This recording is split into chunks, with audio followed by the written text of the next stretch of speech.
Today he is the longest-serving Great Britain captain. He's also the current England, Lancashire and Wigan skipper. But Andrew Farrell's first taste of rugby league came 17 years ago. It was 1985 and it was at Central Park. Graham West had organised a summer school. At the time, Wigan were just starting to be a successful club. It was after the Wigan Hull Challenge Cup final, so there was a lot of interest in the town from youngsters wanting to play. So Graham organised a summer school and I was invited to be one of the coaches. A summer school come up and I think my mum wanted me to stay off the streets and send me to Graham West Summer School, and I thoroughly enjoyed that. And the coach who took me at the Graham West Summer School was Aidan Walker, and he had a team up at Farrell St James's and he wanted me to be a player for his team. I was at the time trying to set up an under-11s team. Andrew was in my group. I can remember him very, very clearly. He had a bright orange Blackpool FC top on because he played football at that time. He was a good player, even though he'd never played rugby league before. It was obvious he had a little bit of talent. I didn't want to go to the first place because I was into my football too much, but yeah, he persuaded me to come down 3 or 4 times to go up there and never looked back since. Eventually his dad persuaded him to come down, I think, and he played his first game for Farrell St James's, and it was against local rivals. It was a pre-season friendly. It was Wigan St Jude's. I think he scored a try and kicked something like 4 or 5 goals, and I think he was hooked on the game after that. And Andrew played very well that day. He got man of the match. He started off at prop forward and he got 3 Mars bars for making 3 tackles on the bounce, and that hooked him.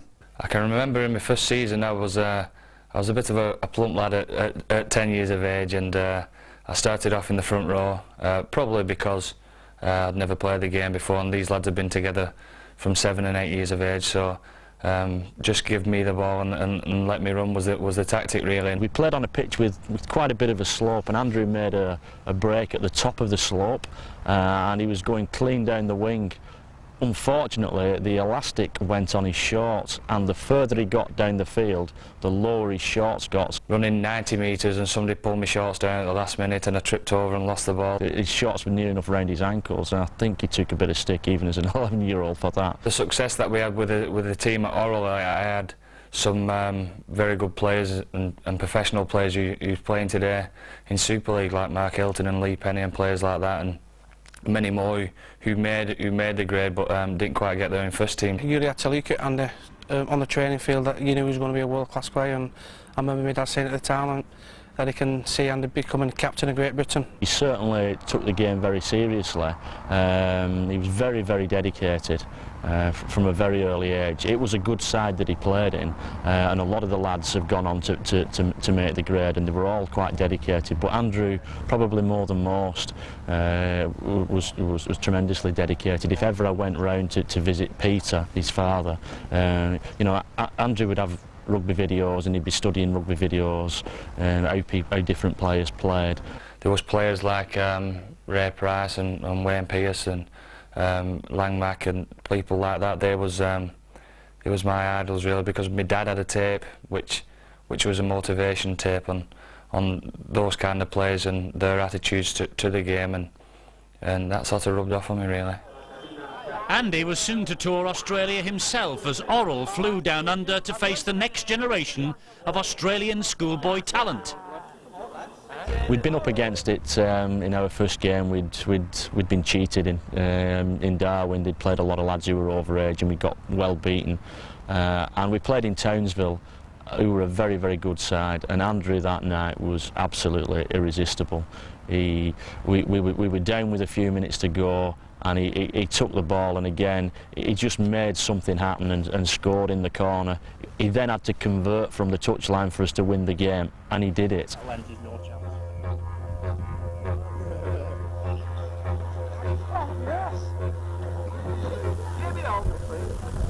We visited Manly, and we'd previously gone to a couple of the other Sydney clubs, and Brisbane in particular gave the boys the kit, the shorts, all sorts.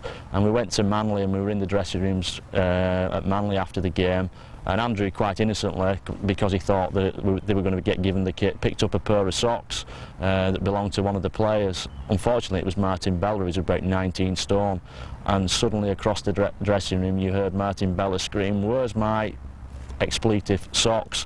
And Andrew was stood next to me and he dropped them and he went white. Well, despite the obvious fun on that tour, Hayden had already earmarked Andy for the serious business of professional rugby league.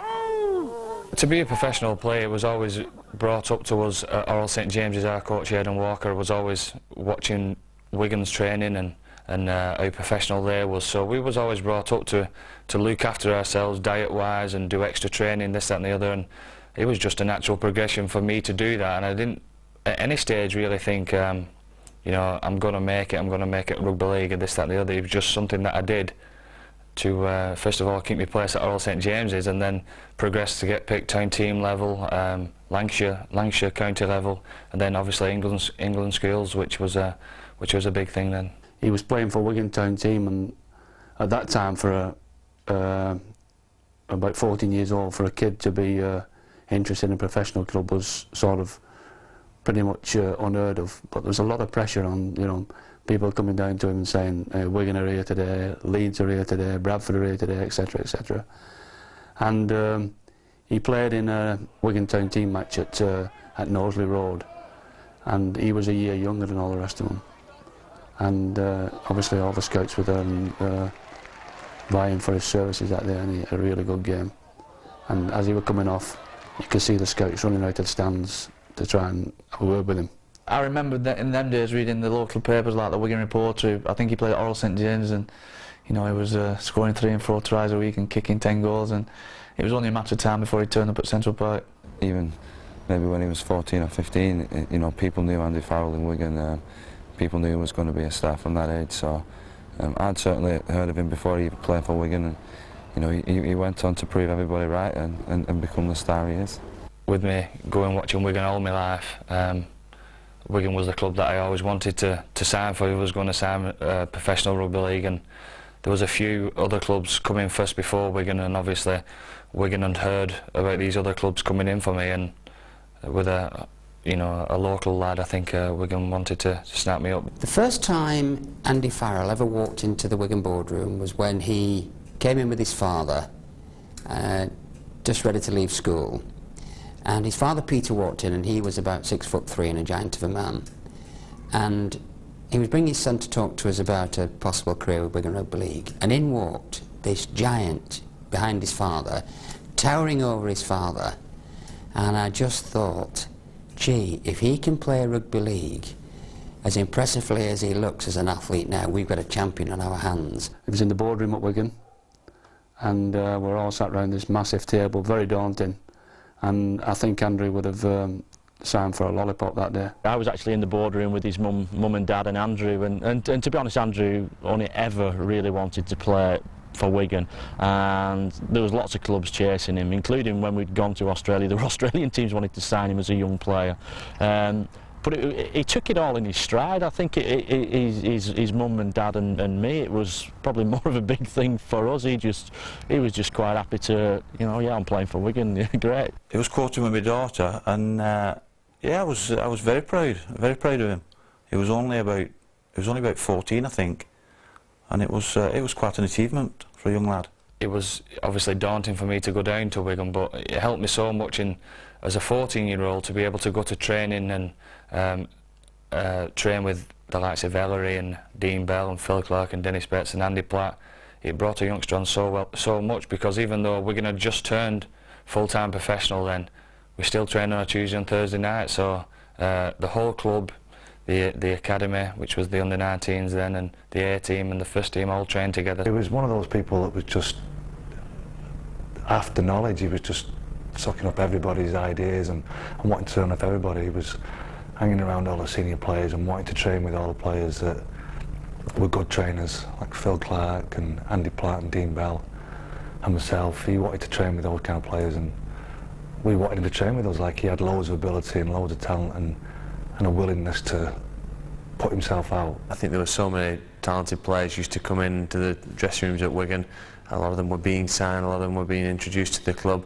Andy was one of those, really, and I suppose the fact that when one guy came in, he was so much bigger than all the rest, that's what made the difference, and you think, wow, who's this guy?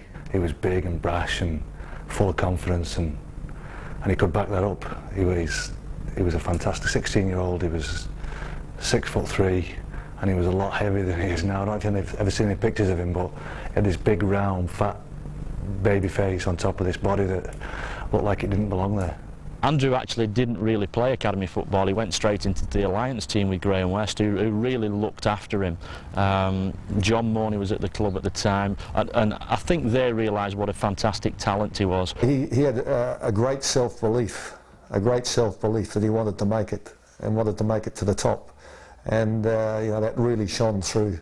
And when we were playing in games that we were really doing it tough, and he would be one of the ones that would come out and you know, really push it along, and would probably end up winning it by a couple of points. Graham West was absolutely everything to me as a youngster, really. I think I played under Westy when I was 15, 16, and Westy used to play with us in the A team. So for a youngster, you used to get, you know, the A team in those days was a bit brutal, really, and for a youngster to get thrown in and try to look after himself, it was always reassuring when you've got Graham West behind you. I used to go into the gym at 5 o'clock on a Tuesday, Thursday and a Friday, and him and Mick Cassidy used to be there regular. They were going to make it right or wrong. You know, they worked very hard in the gym, and they'd work very hard and be regular trainers in our training sessions.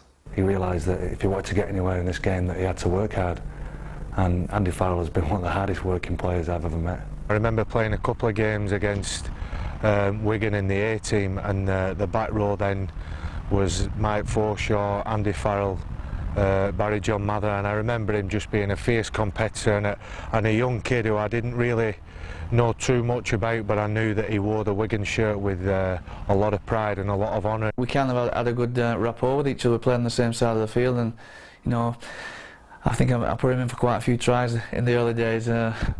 But yeah, and he soon matured as A-team. You know, he got very confident in A-team football very quickly, and sometimes A-team was probably very difficult to play in them days. We had such a good time in the A-team, and you know, remember all the players that used to play in there as well. But Andy was one of those players that always stood out. I think he was a born leader. I know some of the older players like Kelvin and Neil and Martin all really had lots of respect for him, and a great idol of his was Frano Botica, and I often overheard Frano and Inga and you know, a couple of the other legends really being inspired in the way he trained and the way he carried himself. I left school and I took up an apprenticeship with the Wigan Metro as a joiner, and there was very good fun years, and even though I was still training with Wigan, I used to go in at 7 o'clock in the morning with Frano and Sam Panapa, and we used to train before I went to work. They was good enough to come in early and get their weights done early, and I used to go to work. Then I used to come back in at 4:30, 5 o'clock for the evening training, so there was long days, but I did my 3 years apprenticeship and I made sure I did that, and then obviously I was a first team player in the last year of my apprenticeship, so I decided to throw the tools away and hopefully never pick them up again. The 17-year-old intends to keep his feet firmly on the ground by learning his trade as a joiner with Wigan Council. I've got an apprenticeship at the moment, and I'm in my second year of the apprenticeship, and I've only 1 year left then, so I might as well carry on what I'm doing, and if the rugby does come off, I can always go back to this. I'm pleased that I did that, and obviously put something at the back of me if the rugby league wasn't successful, because I didn't know in those days. We were at a match in, I think it was Wakefield, and John Morney came to us, sat near us in the stand and said, I'm thinking of putting Andy in next week, what do you think? And obviously I was over the moon. Well, as they say in the classics, it was a no-brainer. I didn't have to think too hard about it. Andy Farrell was always going to be a great Wigan player, and you know, and sort of looking back now, he's had 10 seasons at the top. It's been great for him. I think it was a Regal Trophy game, and obviously been playing well in the A team, but the Wigan A team in those days was so strong. We had a team that could probably play in the first division as it was then, and do very well ourselves in the A team. So the competition just for the A team, but to get pushed through by John Morney to give me a taste of the first team, it was always the right timing. was probably more nervous than Andrew watching the game. You know, it's something that you'd been looking forward to, but by the same token, you're just hoping he doesn't mess up. I mean, I don't think there was ever any chance of that happening, but I was certainly very, very nervous before that game about how he would do. You could see then, as you know, he looked very comfortable in the situation he was in. He didn't look like a kid coming into the side. He looked like an established player. He had a lot of things thrown at him, a lot of pressures, a lot of fame too, and I think a lot of professional sports people have come through the system and really haven't handled the fame and everything that goes with it. But with Andy having the family at such a young age, I've certainly no doubts that it aided his development. His wife, Colleen, he got pregnant very young, and that kind of probably matured him a lot quicker than a lot of lads he was older than him at the time. And you know, I'm sure to this day he'll say that was a big factor in his career, that, you know, starting a family very young and kept him on the straight and narrow. And you know, like I said, he just kind of matured from a kid to a father to a great player. Obviously a big shock at the time, and a big shock, but you know, looking back, it probably the best thing that's ever happened to me. I mean, me and Colleen was only 16 when we had Owen, our son, and he's 10 now, and probably the best thing that ever happened to me, because I had a responsibility at a young age, and probably a big reason why I settled down and looked after myself, and brought a career to myself with rugby league. And we've got everything to thank our parents for even though we had Owen at such a young age, we still had a lifestyle where we could be children together, and you know, and which we didn't think we was at 16 years of age. But I wanted to do the best I could for Colleen and Owen as well. So I had a responsibility, and I stuck hard to it, the training and things like that. And once I got a sniff of the first team, I thought this is a good career for me, and try better and try harder. And you know, I've never looked back since. He would have to be patient though, for Andy was trying to break into an outstanding Wigan side. We were very strong at the top, and there were great people there. There were great role models for Andy, guys like Dean Bell, Martin O'Fire, Bodica, Skerritt, Platt, Betts, you know, and the list goes on. So it was a great schooling for them to be able to come up, have a few first team games, and then drop back to the A team. And you know, as I said, he spent a season doing that. And but as soon as he ran on, you know, he always looked like a first grade player. I never ever stepped foot in the Wigan dressing room for, I must have played Wigan first team for a year, and never ever stepped foot in the first team dressing room, because the players were so good, and the team was so good then, that everybody was set in stone really, that they all had their own pegs, and if you sat there in somebody else's place, they told you to get lost. So I always stayed with my mates in the 18 dressing room, and I think I would have been 17, I think, after I played for the first team for a year, finally decided to move my peg and go in the first team dressing room. When you're competing with guys who are so much older than yourself, it is hard. I mean, he was giving away a tremendous amount in experience and in strength, and yet he pushed himself to the limit to try and match them. When you played in the A team, you always brought your own boots, you brought your towel, you brought everything, but in the first team everything was done for you. So the motivation to try and get into the first team was tremendous, and one of those motivations was for me to get my own peg in that dressing room. If I look back and try to pinpoint any game that would have brought my career on to say I was a first team player, was probably that game. A youngster being thrown in, I think I was on the substitutes bench to start off with, and I got brought on pretty early, which was a plus for me. But there's 28,000, I think, watching that game at Central Park, and Gary Connor was playing. I remember Andrew playing, I think he was about 19 stone then, and I think he got the man of the match. He come off the bench and won man of the match. And one of my memories of Andrew was when he broke through, and I somehow managed to get back and try and stop him, and I did stop him, but he ran over all the top of me. I think he got caught on my studs, and he's left me scars on my leg till this day. He still ruins me for that. He was on the bench and he come on for me. I went off and he come on, and you know, I think as soon as he touched the ball, he made a break of about 50 metres, and he really upped the game for Wigan that day. You know, a young lad that's, you know, he put a bit of extra spark in the game. To get the man of the match in such a derby like Wigan and St Helens really was the pinpoint really to say this lad probably could make it in as a first team player. A first senior try continued a memorable year and forced coach and country to take notice. Farrell, try! That's great reward for the young 17-year-old.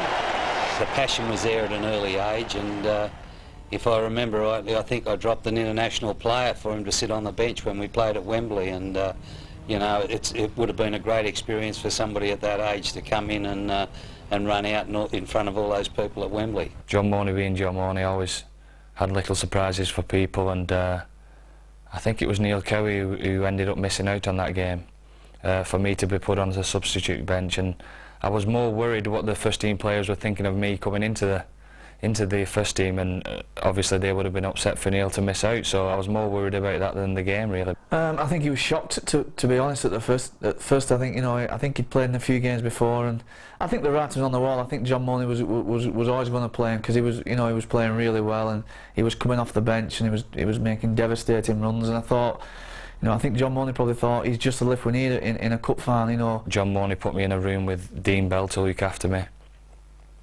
and obviously try and settle my nerves before the game, but as a cocky 17-year-old, I didn't tend to have that many nerves then, and you know, Dean wasn't that settling for me neither. The reality was that I was the one that needed calming down, because the morning of the game, I'm bringing up my breakfast in the hotel room. Andy's sitting there as calm as anything, headphones on, saying, "Dean, we can waste these guys today." Obviously a special occasion. You know, you dream of going down there when you're a young lad, and one day playing there. So to actually be stood in the tunnel waiting to come out and hearing the roar, you know, it's absolutely amazing feeling.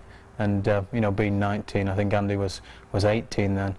You know, was certainly something special. Before the game, where we met people from Wigan outside on the Wembley Way, and everybody was saying, "We hope he does well." We couldn't wait for him to come on really, and we wondered how much time he'd get, and he did very well. He got quite a lengthy time on the field. Andy came into the game, and I think we were ahead 20-14, and the main thing about his game on that day was that he didn't make any mistakes, and we really had a great team then, and all he had to do really was do his little bit, and he certainly didn't let the team down. I know after the game I met his dad outside the ground, and he'd already given his dad his medal, and we were both, you know, stood there looking at his winner's medal. That was a memory I would cherish.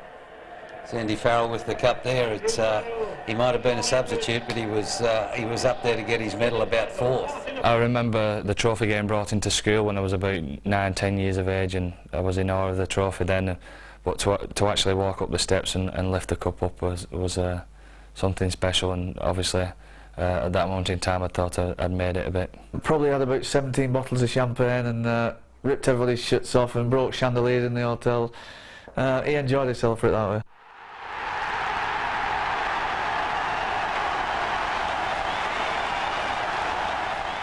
"12 months later, Andrew had scored at Wembley as Wigan retained their league title and Challenge Cup. By then, though, he was playing for another team alongside most of his Wigan colleagues. I think he managed to adjust to the full Great Britain side quite easily because of the guys that he played with at Wigan. He was surrounded by a lot of those when he moved up into the Great Britain side, but it was a dramatic transformation from, I think, you know, the junior GB sides, all of a sudden to find himself in that third test against New Zealand back in 1993 in the back row playing against the Kiwis, and I think, you know, the fact that he had some of his similar teammates around him probably helped him, but it's a massive step up to play at the international level, and yet again he just showed how easy he could cope with that.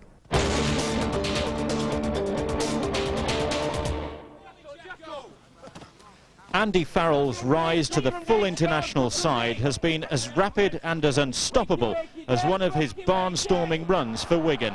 Tackles being missed, Panapa with the run, Farrell, try! 18-year-old Andy Farrell will make his debut for Great Britain on Saturday, partnering Chris Joynt in the second row.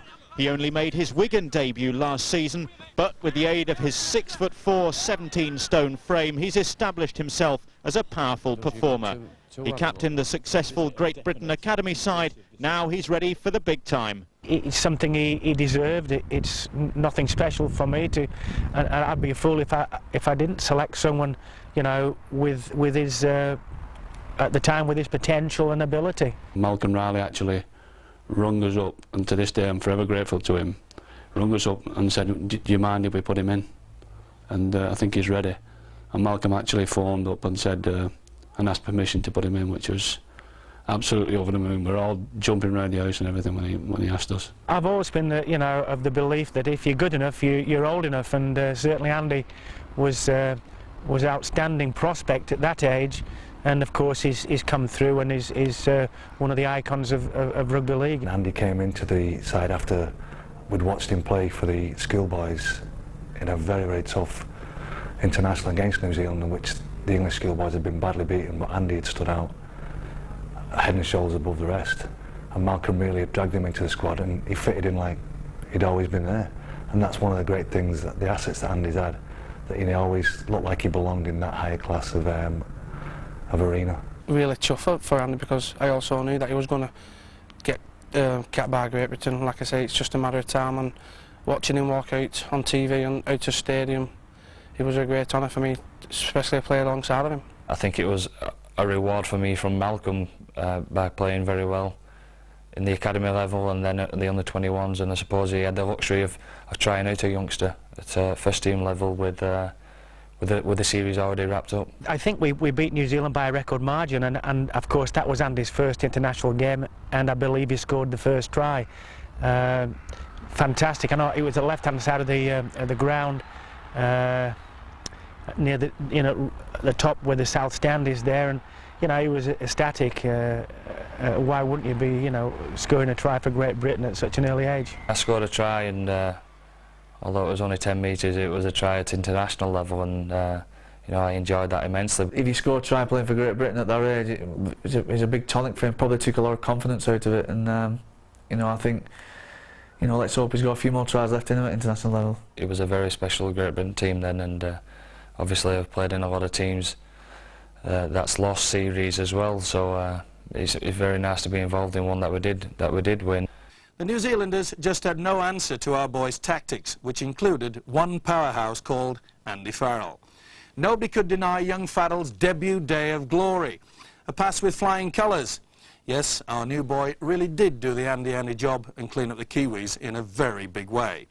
3 domestic finals, a test debut at 18. The 1994 Young Player of the Year was an automatic choice. It's a dream come true. I set a goal at the beginning of the season to gain an under-21s cap, and I started off with the Great Britain Academy, and then I got my under-21s cap, and then to cap it all off, a full international against the Kiwis was unbelievable. He deserved to get the award, and he's come forward in leaps and bounds. To be able to get invited to the Man of Steel award was awe-inspiring, really, because it's something that you've always looked at, and obviously the Man of Steel is the #1 player in the British game, and to be invited to go to that, obviously I knew that I was selected for the Young Player of the Year, but to win it was something very special, yeah, and obviously that was the biggest thing that I'd achieved at that moment in time, so very special. The Young Player Award capped an outstanding season for player and club, but Wigan were to eclipse even that on one memorable night in Brisbane. We had quite a successful year at Wigan. We just got a new coach in Graham West, and we went out there without our 2 front props, which going to Australia without your 2 international props just seems to make us more underdogs. We'd had a real tough season, and we had a trip over there, and we had 2 real good training sessions, and I wanted to really try and just make them relax a little bit, so I let them go out for a couple of nights. We treated it like a holiday. We couldn't believe it, really. We turned up at Gold Coast, obviously, which was a holiday place. They give us 4 days there to do what we want without too much training, so the lads enjoyed that, and then we had 3 days to go down to Brisbane and prepare for the game. And on the Sunday afterwards, all I asked them was for the best training session they can give, and even I was surprised with that training session I got. Andy, the whole team, they all come back and give me the best training session that I've ever had. To get to the game day, everybody was focused and ready to play, and I remember the bus trip down to the game. I've never seen a coach as quiet in my life, and I thought, I think I was 18 at the time, I was thinking to myself, is everybody really scared and nervous, or are they focused on the game? And it was the latter one everybody was really focused to win the game. A young man going out to face an opposition like that, you fear from a little bit, because although the people look at them as big tough rugby players, you see them as young lads, and I mean, it was only a baby then, really. Playing Brisbane, obviously the big team, we had to travel out to Australia. Everybody had written us off. The you know, the Australian media just thought we're just going to get whooped, and you know, we just thought, right, you know, we've nothing to lose. Let's go out there, give it our best shot. Brisbane at that moment in time had all the stars, virtually the Australian team.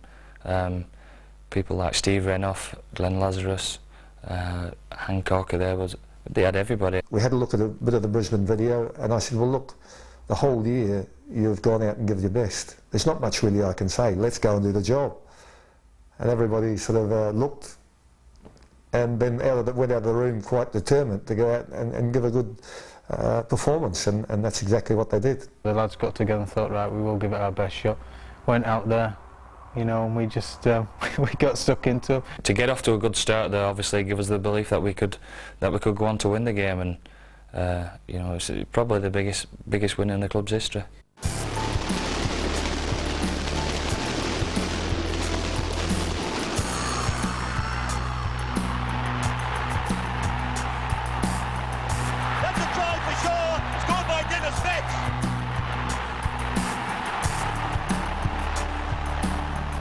This is Mather stepping through. He's got support with Martin Offia. He runs away from Offia and scores himself. Robinson picked up the dregs. He heads off to the line. Sail at a beat. Does that and puts it down. They beat Manly in 87. They beat Penrith in 91. And they defeat Brisbane here tonight. To play against sides like that, every player wants to give their best. They want to, on a big stage like that, you want to be noticed. And the whole of the Wigan team were. Out of that, I think Phil Clark got signed to go to Australia. I think Dennis Betts got signed to go to the Auckland Warriors. And in situations like that, you want to perform, because there are always people looking for better players, and Andy come off that as a better player. He was re-signed at Wigan, and I think he also had the opportunity to go to Australia. Miraculously we managed to pull off a win, and I think Andy Farrell was outstanding too in that game. I mean, to play at that level at such an age, very few people in the world of rugby league will ever be able to do that, and yet Andy stood up and did remarkably well. It was something that just glows, and when everybody talks about it, and part of this club's history, to go over to Brisbane and to beat Brisbane, who gave us quite a good hiding the year before in the World Club Challenge, with a side that was decimated, full of young players such as Andy. And it was a great night. And I remember after the match, at about 3:30 in the morning, Dennis Betts and myself probably had enough to drink and were off to bed, but Andy Farrell was still going strong. I thought, wow, there's a real legend. It was all the things that people talk about it being. It was a special memory, and as a young man it can only be something that will stand him and he'll hold for the rest of his career, because it's something that I know myself and Phil Clark and Sean Edwards hold very dear to us as part of our careers. Andy and Wigan continued to flourish. Graham West's team completed the domestic Grand Slam in 1995, and Farrell retained the Young Player of the Year award.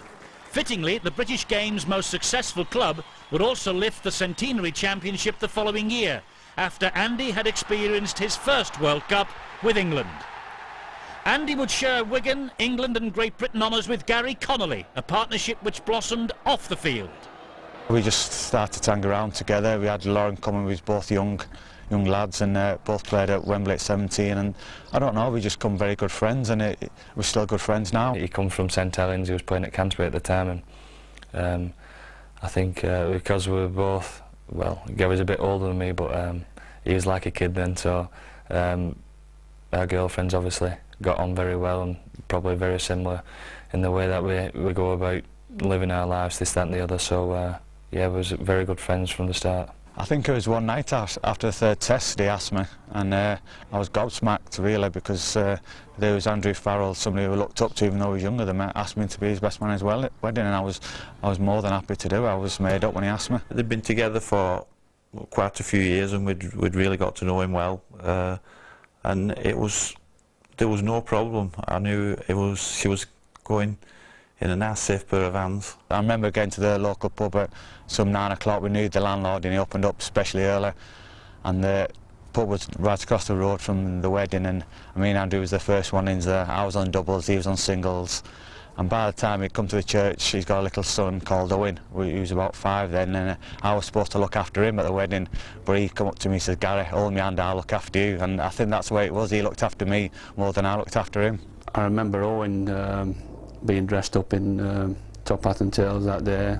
That sticks out in my mind.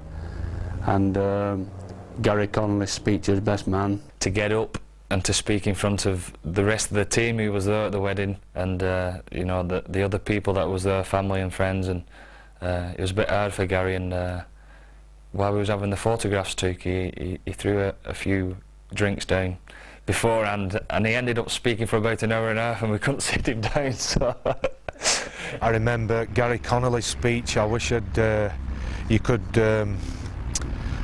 put that in his testimonial tape, because that was something to be heard. We've got the video to prove it, and Gary would never ever watch it. Reading cards, throwing them about, and everybody telling him to sit down, he wouldn't sit down. So the antics of people like Neil Curry and Barry McDermott, Kelvin Skerritt, and then on the wedding day, it was a real party atmosphere. A new life for Andy, a new life for rugby league. One era ended with Challenge Cup defeat at Salford, as another, the Super League, began under a new Wigan captain. We had to look at making another captain, and Andy was really the prime person. I'd had Phil Clark in the A team before that, and Phil Clark had taken a part of playing the captain in the first team.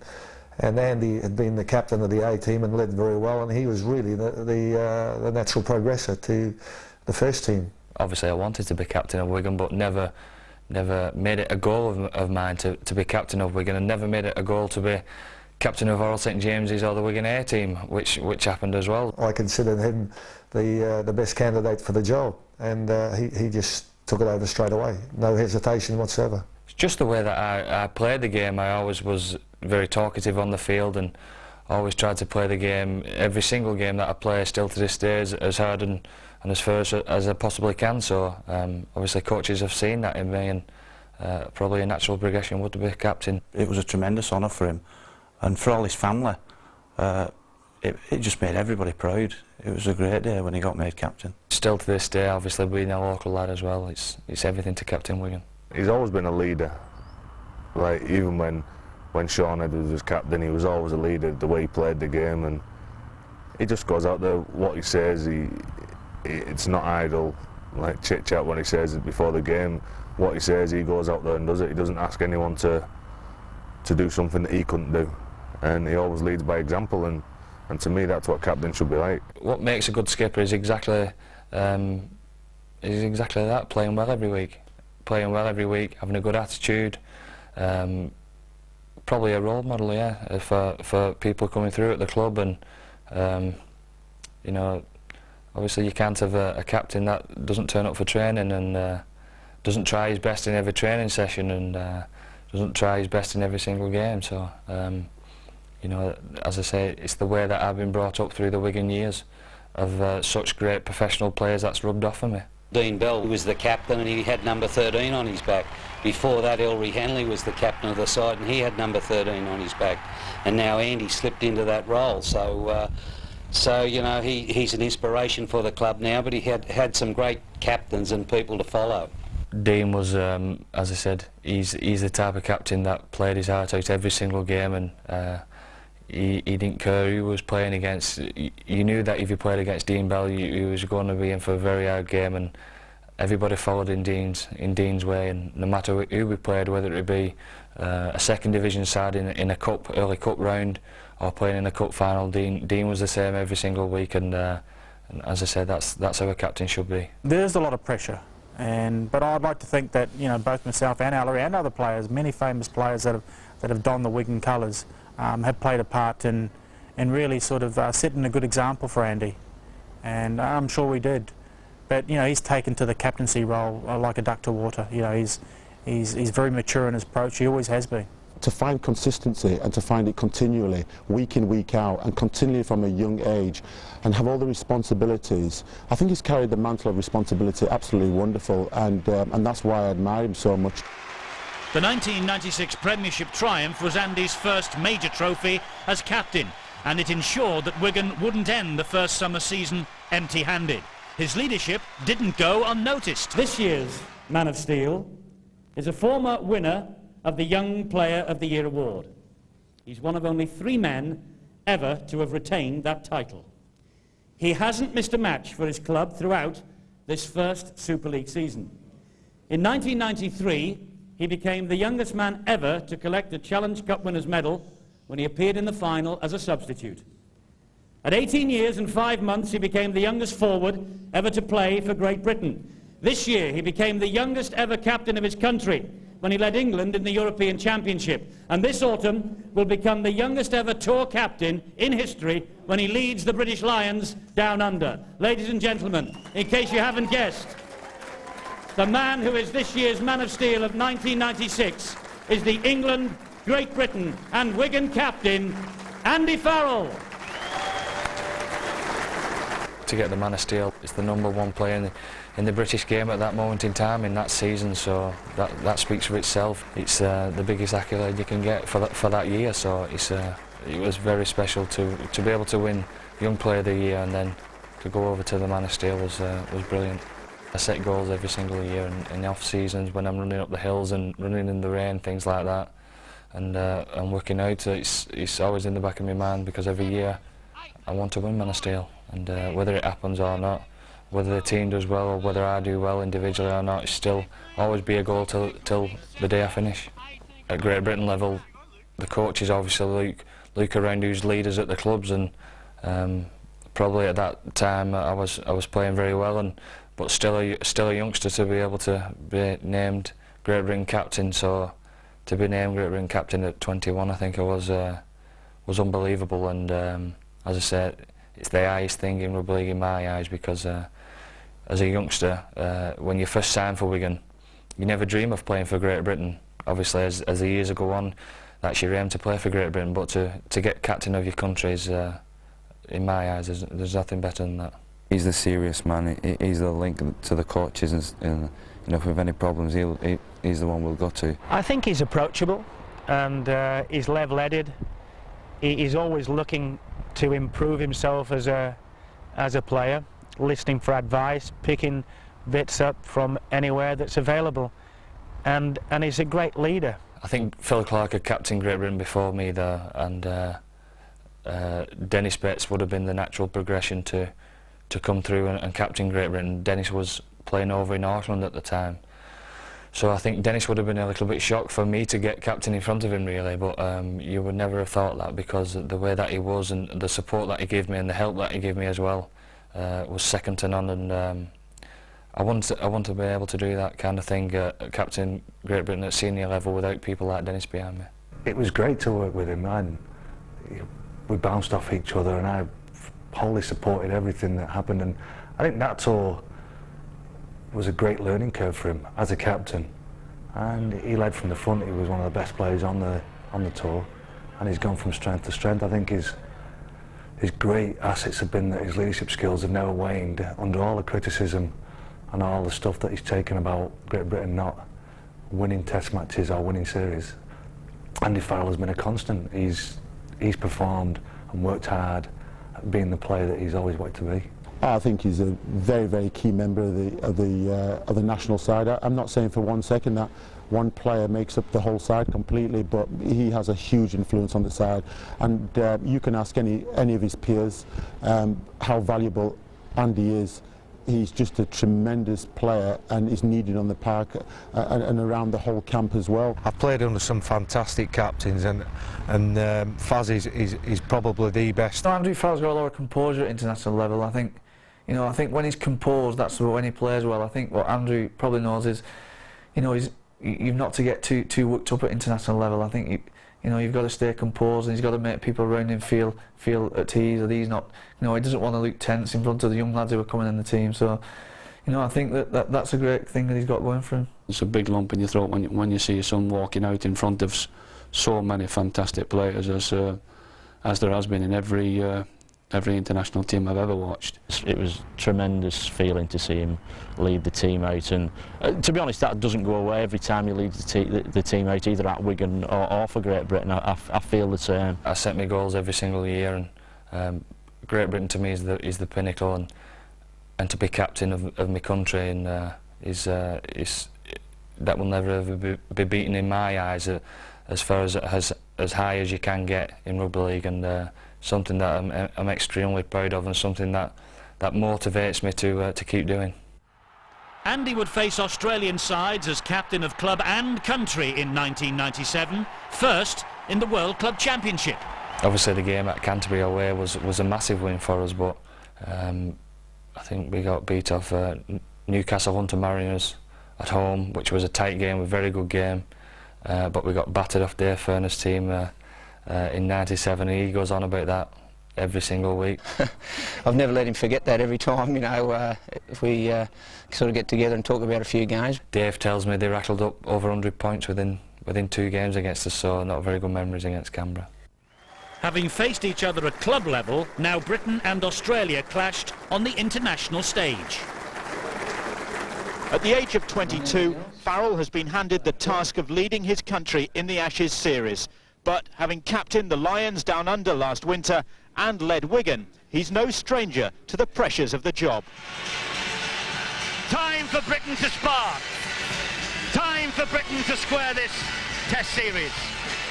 I feel like '94 would have been, against Brisbane Broncos, would have been the highlight of his career, and still a big thing for me to beat Brisbane at Brisbane. But for me personally, to win any Australian team, never mind the national team, the Australian team was a massive achievement. But for me to be captain as well at Old Trafford, probably the best ground to play at, with great atmosphere, and to beat the Aussies, to keep the series alive. Obviously it was the second test, so to keep the series alive was extra pressure. And Farrell takes them on! Farrell stepping! Oh, magnificent try! And he scored a great try, a real world-class try, and you know, because we took a bit of a flogging the week before at Wembley. Laurie Daly, I think, scored that trick, and he played standoff against Andrew. So for him to come back the week after strong, score a try and get a man at match, you know, just showed the character they showed. There was a great vocal atmosphere, and I remember him walking around the stadium with the Great Britain flag wrapped around him, you know, and I could just see how much pride it meant to him.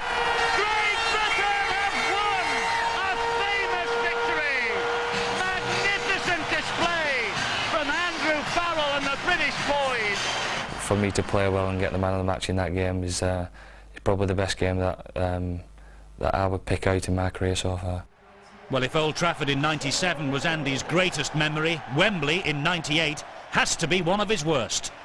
Everybody always says it's the cup final that Wigan lost, and you know, but that's total discredit to Sheffield, because the way that they played, obviously, as Wigan players, we was expected to win, and we was expecting ourselves to win, and we didn't expect to just turn up and take the game and take the trophy home. We always knew that was going to be a very hard game, but the tactics that John Keir and his men had that day was they must have played their game to perfection, absolute perfection. I think John had said that to this day, that their ball control and the pressure that they put on us, and just totally dominated the game and stopped us from playing. It just shows in any sport that's what can happen if a team clicks and does what the coach tells them, and that's definitely what Sheffield did. I know how much the Challenge Cup meant to him, because he'd grown up watching the great side of Edwards and Gregory and Lydon, etc., polish off the Challenge Cup every year. And he, of course, had the great misfortune to captain Wigan when they lost against Sheffield, which must have been a dreadful blow to his pride.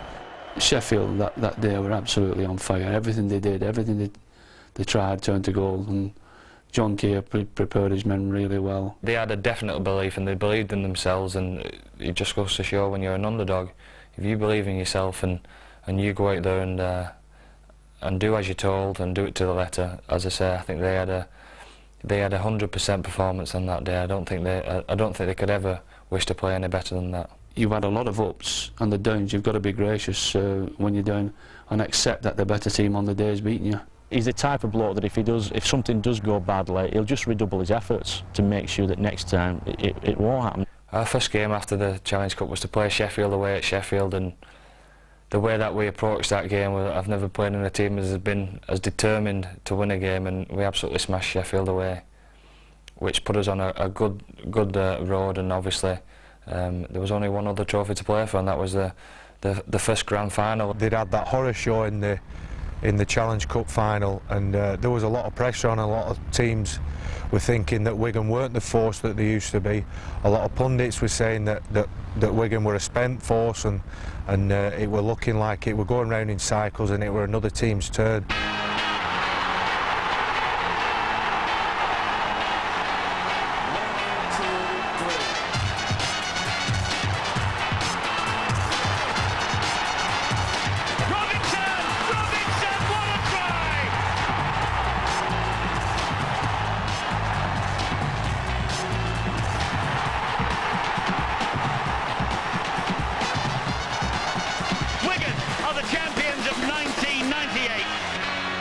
There's nothing better than winning a grand final, because you're the best team of that season, and you know everything that you put into a season. There's so many emotions and disappointments and highs go into a season, and for it to all come down to one final day, and you're either winning it or you're losing it, is that's why it's so special, the grand final day. All that pressure, and of course Faz, being a Wigan lad, would have got the external pressure of friends, family, people that live around him, and he carried that all on his shoulders, and you know, I think it was a big relief for him when he finally lifted that trophy.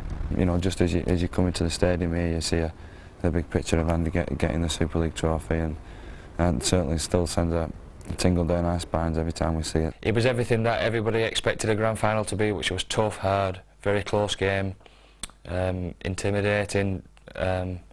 You know, some outstanding performances. Jason Robinson sticks out in my mind. For me, it was special. I scored the try, and then you know, and they kicked a few kicks, which you know, which won the game. So you know, certainly so many memories, not just these games, but throughout the years of you know, games where Andy's probably won the game single-handedly. I think I kicked a late goal. I think, and that just sealed the game. I think it took us 8 points away. So we knew that the game was won then, and the relief, obviously, because we've been growing up watching the grand finals of Australia, and everybody wanted to recreate that in the British game, and it lived up to everything. Faz is, you know, towering in every sense of the word.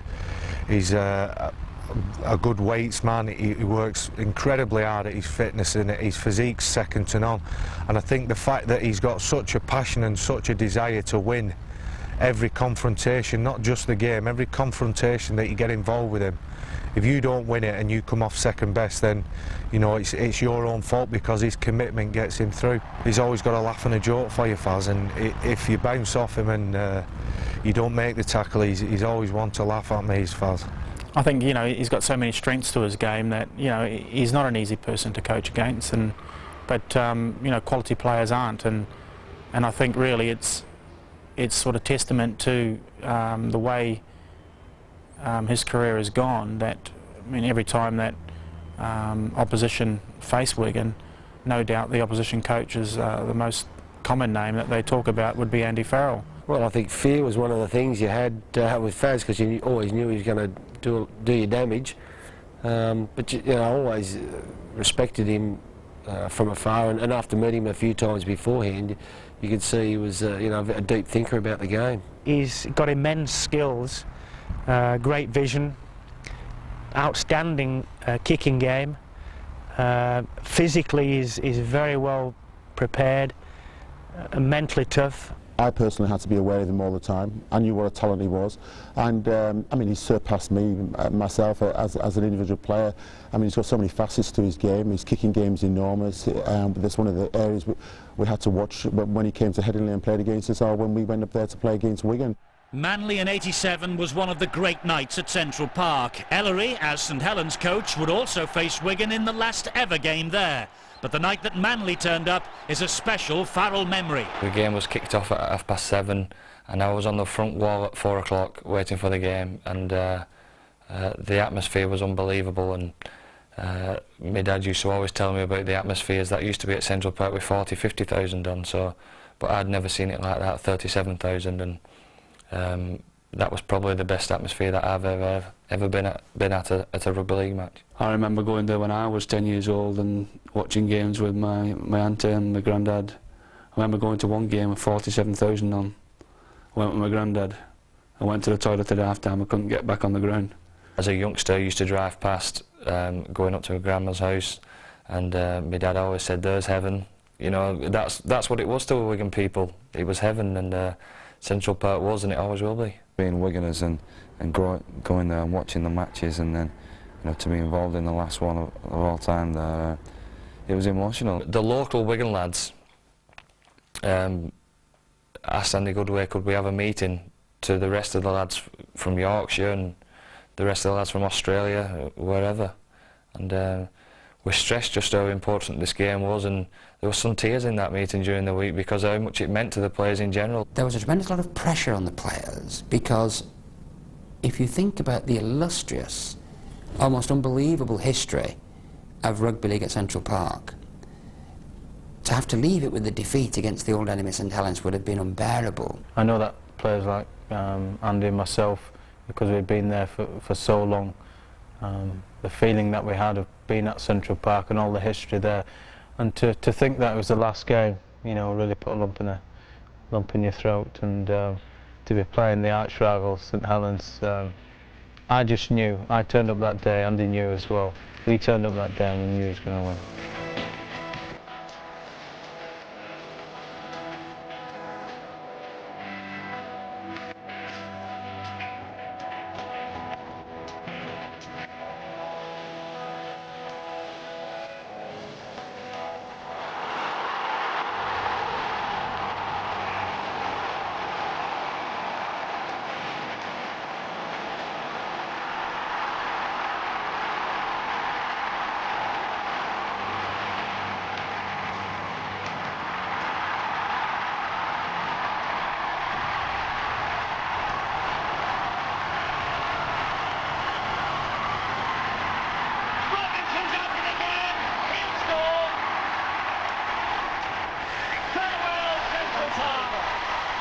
Wigan said goodbye with a tear and with a victory over St Helens.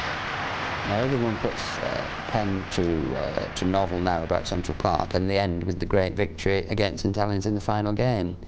Poignant, typical of the Wigan club, and a fitting end to Central Park and its history, and a fitting tribute to Andy Farrell, able to lead the side that day. Thank God that we won that game, because we wouldn't have been able to go down Wigan again. But the relief when that final whistle went was something very special. As I said, just the relief, the pressure was like 100 kg off your back. That game was so emotional, so draining, so hard, and it took so much out of this club. To go out on a high was such a massive release. To go back out and see the people leaving the ground, and to see the people sat there on the terraces crying their eyes out and trying to get a bit of the turf and taking the seat home with them that's been a part of their lives for 20 years with a season ticket that's been there, and the same spot for 20 years, and seeing these people cry. Can you imagine losing that? To be the person that would have left Central Park, losing to St Helens on the last day that the great ground was put to rest, would have been something that it would have been hard for him to carry. People was taking the turf, and players took turf, and took all kinds of strange and weird things. But the biggest thing for me was to take my coat peg in the dressing room, probably because I'd worked so hard to get it in the first place, and wanting to have that first team coat peg was something special when I actually got it. So to have it for 6 or 7 years while I played at Central Park, it was coming with me. Yeah, I still got it to this day. Emotionally, I think it did affect a lot of the players, especially Andy, because, as I say, been there for a long time, and you get used to going down to Central Park You just remember the players that used to play down there, and yeah, certainly sad to be leaving, but you know, we did have the JJB Stadium to look forward to. The tradition of the place, and obviously the standing up, the terracing standing up, was always brought better atmosphere, I thought. But the facilities that we've got down there at the JJB Stadium now, as far as the training facilities that we've got under the stand, and the dressing rooms, and the pitch itself, is second to none. I was lucky enough to be here through some very, very good times, but he was around when the club was going through a lot of problems financially. The move from Central Park to JJB Stadium, there was a lot of things there that sort of lesser people wouldn't be able to handle, but I knew Andy could, and the most important thing through it all is that his performance on the field didn't alter. In fact, it got better. The club had gone through a period of turmoil. The fans were getting dispirited, the spirit in the club was getting a little bit fractured. They'd been beaten by Castleford on their inaugural match at the JJB Stadium. All the signs were there for a bit of a crack-up, and I thought the club needed stability. Andy was coming up to the end of his contract. I knew how much he loved Wigan. It literally took 5 minutes. We sat down in a very tiny office here, and within 5 minutes we'd shaken hands on a 5-year deal, which hopefully will see him through to his retirement, or very close to it. I've been negotiating with Canterbury for about 3 months before that, so I was very, very close, and I was at the point of I had to make the decision on the night, so I went to see Morris and told him, you know, what was happening, this, that, and the other, and decided to stay at Wigan. Well, I have to say, if I've got a disappointment about Andy Farrell, it would be that Maurice Lindsay was very passionate and very convincing when he signed him to his last contract. I was rather hoping that Maurice would miss his man, and Andy Farrell would come out and play in the Australian competition, because you know, I would have loved to seen that. The NRL as it is today is the hardest rugby league competition in the world, so you want to try and prove yourself with the best, and that definitely is the best competition. So I will obviously look back and wish I would have done that, but having said that, I wouldn't swap anything that I have done still to this day. No matter what age or what level of football he's playing, and he's one who continues to question and ask how he can improve. Andrew Johns is no different, and Andy Farrell is no different. They always want to improve and get better, and it's a great attribute to have. Consequently, anyone that's got that attribute and goes and plays in the NRL will be fine. You've got to remember that he's taking a pretty fair package to the NRL. He's a good player to start with, so he was fine. I don't know whether he will ever do that. I think he went very, very close, but he committed to his club that he most dearly wanted to play for. Andy it's one of those old cliches, you cut me in half and I'm Wigan through and through. I think when you say that, you can say that about Andy Farrell. He's a Wigan lad, he was born and bred in this area, and he loves this club, and he wants the best for this club, and you can see that every time he goes out to play. He leads from the front, he works hard to improve his game, but all for the benefit of Wigan Rugby League. Andy is very much Mr. Wigan. Andy is truly cherry and white through and through, having watched them as a 5-year-old and still playing for them today as a 26, 27-year-old. So Andy needed to have a real serious Wigan commitment from both sides. So when we announced that he'd signed, there was great joy in the town, because it meant that A, they'd retained the services of a great player, B, they'd got one of their own to commit his whole life to the club and not finish up playing in Australia or anywhere else. If I was young and single, probably it's a different story, but I've got a family to support, and obviously my mum and dad and Colleen's mum and dad have got grandkids as well, so for them to be to the other side of the world and then miss out on the grandkids' upbringing is not fair, really, so that was a big part of it as well. If you know Andy and you know his family and you know his wife, you can understand why he is the man he is, and she's one of the things that leads him and guides him, and his children are his life, as is his wife, and he's a family man who works hard and is a talented rugby league player. Just the way that he involves himself so much with the family, and His young boy Owen he's always there at the rugby to watch him play. Young Owen's got a lot of the mannerisms that Andrew had as a young player, and it's just like watching a mini-me. With Owen having Andy as his father, the people sort of look on him, and see if he could do this and do that. But I know with Andy there wouldn't be any pressure on Owen. He would just like to see him to do the best he can and make sure that he enjoys his football. Andrew is exactly the same as his own dad Peter was with him as a young player. Andrew doesn't interfere in any way with his coaches, as Peter didn't with Andrew. He's very, very supportive. Owen loves playing all sports like I did, so his life's not mapped out for him. His life's there to be enjoyed, and he is doing that, and he chooses to play rugby on a Sunday mornings, on a Saturday as well, and he's playing very well at the sport, but he enjoys other things as well, so it's my job to make myself financially secure enough to support my kids for the rest of their lives. He's a special bloke. He's a fantastic man and a great friend. I actually live across from Andy, and we nip in and we chat, not about rugby league, about our families. And he's got 2 daughters that are exactly the same as 2 of my daughters, and they spend a lot of time together. And he's a great friend, and also he's got a bit of a thing for gadgets, and he's got a great coffee maker, which makes it handy for me to go over there and sit and just let him make coffee for me half the day. You hit it off with people, you've always got friends, and the atmosphere at the club at Wigan is fantastic, and we socialise together, this, that and the other, but you would always have best mates, and Dennis, Terry O'Connor and David Ferner were they call us the Cappuccino Gang, because we all drink coffee after training, so that's our gang, and yeah, we're all very good friends, I suppose, because we all got the same interests. Every single one of them are very dedicated to the job, and we always train together and train hard together, and our wives get on so well and socialise together, so yeah, it's just a natural thing for us four. You meet a lot of acquaintances in rugby league, but you don't walk out of the game with a lot of true friends, but Andrew is one of them. Well, they'd walk out together in the World Cup of 2000, but on opposing sides. And the 2 captains, teammates at Wigan, Terry O'Connor and Andy Farrell, just sharing a little joke and a smile. But I'll tell you something, when the referee Tim Mander of Australia blows the whistle in a few minutes' time, there'll be no smiles, there'll be no asides, it will be war.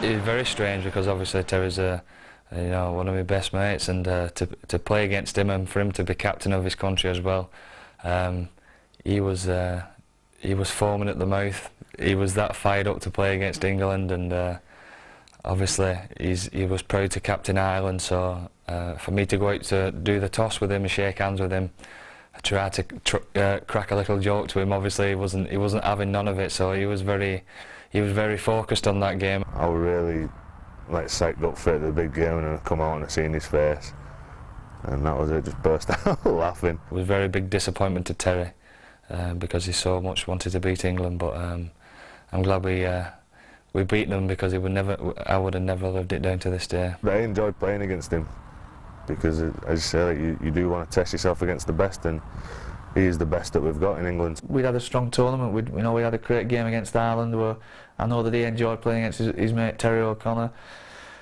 We played at Twickenham against Australia, and we got beat 19-2, but we was dominant with Australia that night. We just couldn't score a try, but the World Cup was a great experience, and I'm really glad I had it with him.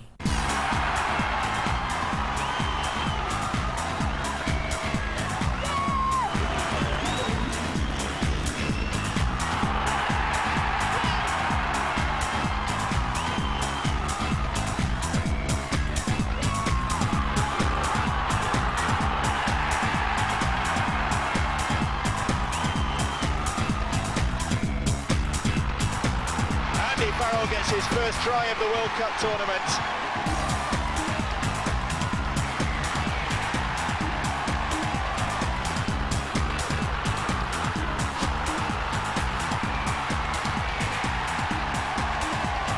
It's all over for the Irish.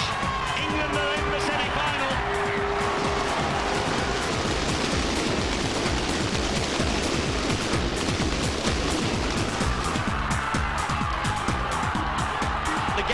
Really has escaped England in the first 40 minutes.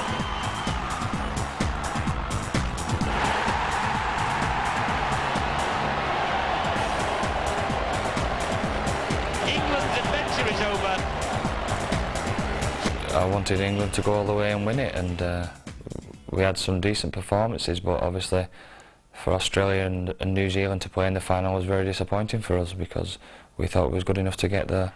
Andy had made one Old Trafford final that year though, as St Helens pipped the Warriors in the 2000 Grand Final. 12 months later it was Bradford's turn, as the Bulls ensured Wigan would leave as losers for a second successive year. But Andy continued to shine for the Warriors, surpassing Frano Bottica's record for points in a season and topping 2,000 points for the club. He could now look forward with confidence to another clash with the Kangaroos.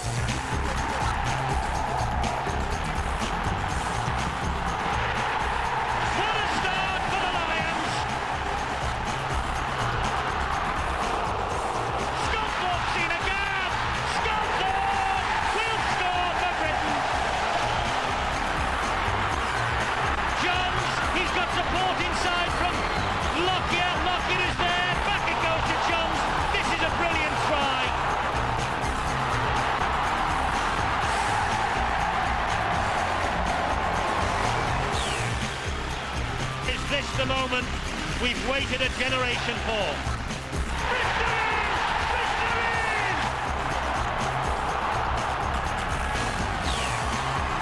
Scotland! He's over! Andy Farrell will come back and try again. The first game I think was pure emotion and will to win that we won that game. The first words come out of, I think it was him and Chris Joint, said it's only one game, we've not won nothing yet. This doesn't mean nothing, this one game, if we don't win the Ashes. And that was his professional attitude of saying, don't get carried away with emotions, us now, enjoy it by all means, but we've got a job to do. When you've had his career and you know what his aspirations and dreams are, for him to have those moments is very, very important, because we all need to get a good pat on the back, and that's a good pat on the back to beat them. The second test we got flogged, and they was outstanding Australia and we was really poor. But the last game, which was the decider, was to me what international football's all about. It was an exciting game. We'd been together for 3 weeks, 4 weeks with the week away that we had before that, and we started to play like a club side that had been together for a bit. And the rugby that we played in that last game was something special, I thought. And that game could have gone either way, and the Australian lads know that. He's got a healthy disrespect for the Australians, which I do share with him, and he got that over to some of the new guys, you know, Richard Horn and players like that who were making their debut, and he really brought out the best in them. The main thing as a Great Britain captain is to try and get everybody to do as they're told. Obviously everybody comes in from different clubs and they're used to playing a certain way, and to get everybody to play David Waite's way is partly my job as well. As it's turned out, it's been the beginning of a fairly sound relationship where we share lots of things about where Great Britain and England might be going and what's required for the future. His knowledge of the game is second to nobody's, and I would definitely always phone him up for tips and things like that, so you'd always learn something from David Waite, and that's everything that a coach is about. And to have a facility away from your club to be able to do that is definitely benefiting everybody's game. Unfortunately, he's been leader in an era that hasn't been enormously successful, and like coaches, some leaders get criticism for that. But I'm sure by the time he finishes playing rugby league, he'll share what all national captains like to do, which is win a series. You look back at the fantastic players that's played our game, you know, your Ellery's and you know, your Andy Gregory's and people like that, your Andy Platts, and they've all won games against Australia, but not being able to be successful enough to win a Test series. So obviously that's the biggest goal that I have, because hopefully I still got a chance to be able to do that. Whether it happens or not, it's yet to be seen, but it is a massive goal. No success in the one-off test the following year either, but for Wigan, glory was just around the corner. We started the season not too good. We'd lost a few games, and I thought we played very well in the semi-final. I thought Castleford were outstanding in the semi-final. It was a really tough hard game for us, and I think in a way that won us the cup final. I'll never forget when the national anthem was singing, and all our guys were getting together, and they pulled each other together as they wrapped their arms around each other, and I was sort of standing next to Faz, and he actually pulled me in, and it just made me feel part of the team. I can remember going to the change rooms before the game, and I was stood talking to Andy, and I said to him how nervous I was, you know, and his advice was to me, he said, just remember why we started playing this game in the first place. He said, because we love it. He said, so no reason to be, you know, nervous. And you know, he's right. Sometimes you're playing these big games, and you know, you forget that you enjoy it and you love playing it. First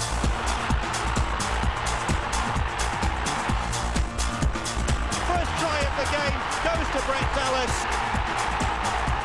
Farrell back to Furner looking to offload, he does for Lamb. Lamb will get a second Wigan try. Connolly's got Stewart chasing him down, but Connolly will score for Wigan.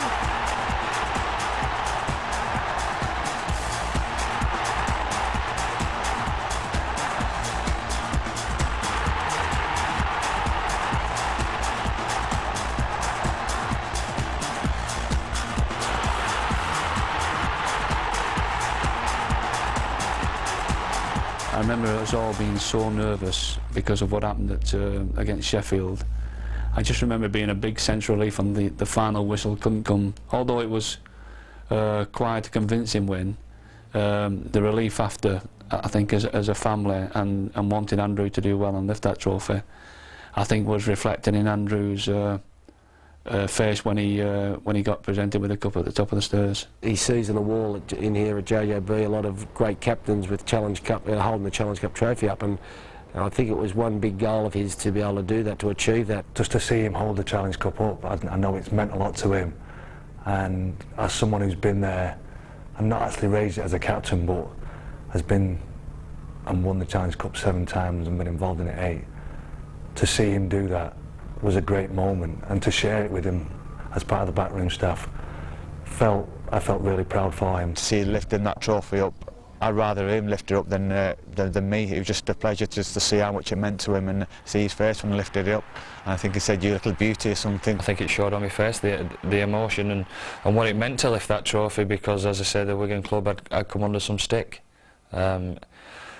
In the years leading up to that Challenge Cup win, so it was a massive trophy for us. Got back to training on Monday and we had to play on the Tuesday against Wakefield, and it was very hard to pull everyone in, but again he showed his true leadership qualities with a few things that he did and said, and helped us to win that game against Wakefield. There's 80 minutes of football and he plays as hard in the 80th minute as he does in the very first minute, and he's so many options, he's so difficult to defend against. And he's so difficult to beat, to break down in the defensive line. So, you know, he's one of the true professionals of our game. I wouldn't swap him for any other player in the game because of, not only because of the way he plays, but his leadership qualities. He's a good goal kicker, he's a good bloke, and he's a great bloke to have around the place. Without doubt, you know, it was a privilege for me to play alongside him, and now it's a privilege to watch him. And because he is a great role model for any youngsters that I bring into the club.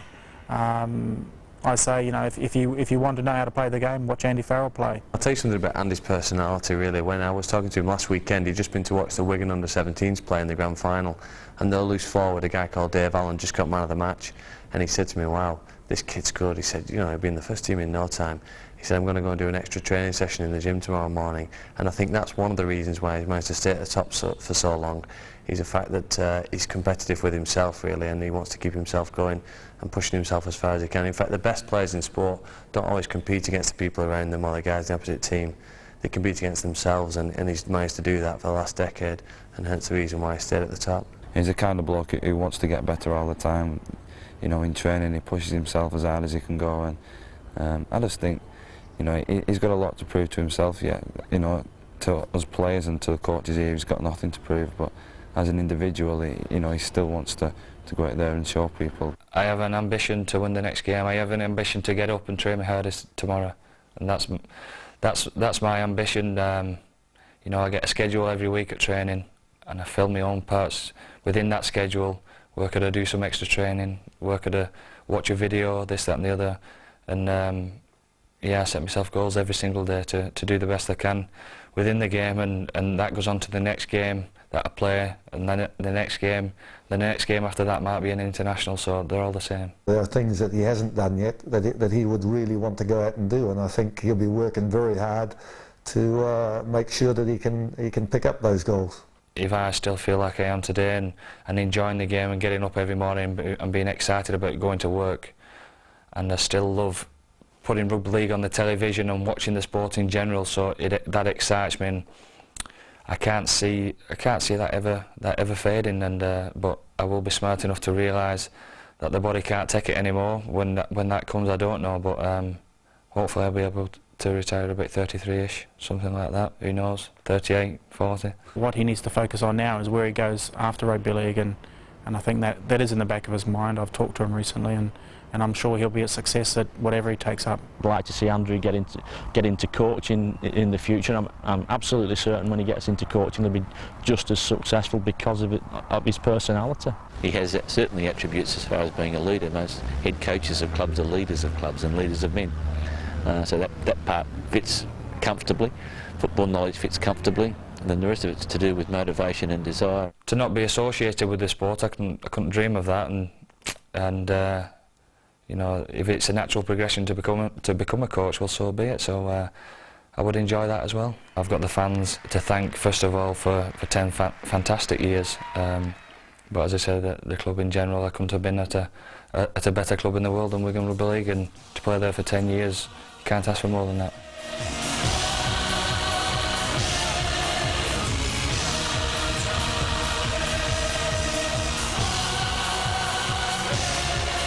I've had a long and distinguished career, and I've seen many great players, and he would certainly be in the top half a dozen.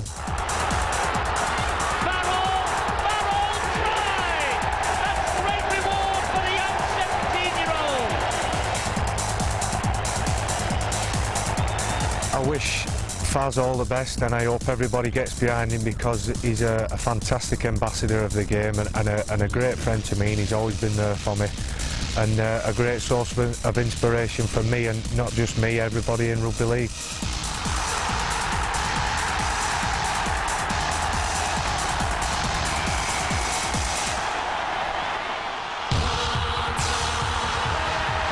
I wish you all the very best, mate. You've had an outstanding career, and I hope the final years of your career and your testimony will go very well. That's hats off to him. Congratulations to him. He is a tremendous and super player, and it's been my privilege to have actually played against him.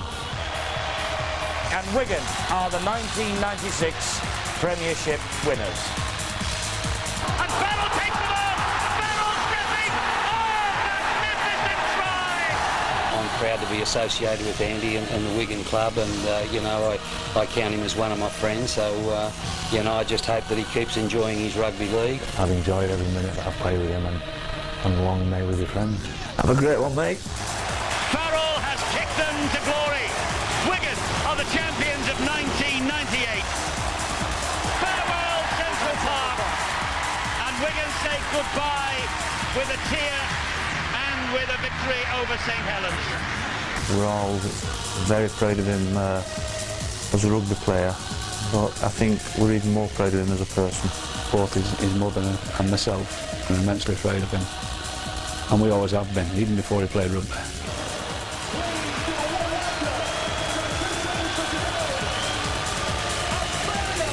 There's no stronger heartbeat at Wigan than that of Andy Farrell. He has been the heart of Wigan for such a long time, and I want that heart to keep beating for a few more seasons, and I'm sure it will.